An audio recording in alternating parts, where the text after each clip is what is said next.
Are making an interesting play in the case against Casey. They could wind up pitting Cindy Anthony against her own daughter. WESH 2's Michelle Meredith shows us they want to showcase Cindy's 911 call, the call that launched the whole case.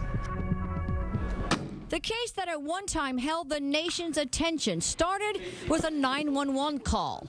A call where we learned a little girl named Kaylee Anthony was missing. We heard the frantic, honest emotion of her grandmother, Cindy Anthony. There's something wrong. I found my daughter's car today, and it smells like there's been a dead body. We heard the girl's mother, Casey Anthony, tell her side. My daughter's been missing for the last 31 days. And you know who has her?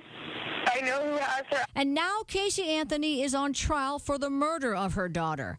Casey's defense team does not want the 911 tapes admitted as evidence, has filed a motion to exclude them. They show how Casey Anthony reacted to her own mother's distress, and that is not going to play well with the jury. And the state responded to that motion. Criminal defense attorney Richard Hornsby says he can tell by the state's lengthy response. The state considers the 911 tapes to be very important. Because it gives a true picture of the emotions at the time of Cindy Anthony. It gives a very clear picture of how monotone Casey Anthony was in explaining this. Technically, 911 tapes are considered hearsay because they are words spoken outside the courtroom.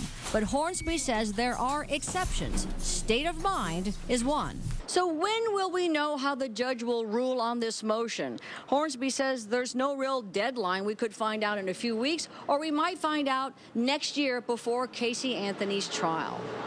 In Orange County, Michelle Meredith, WESH 2 News.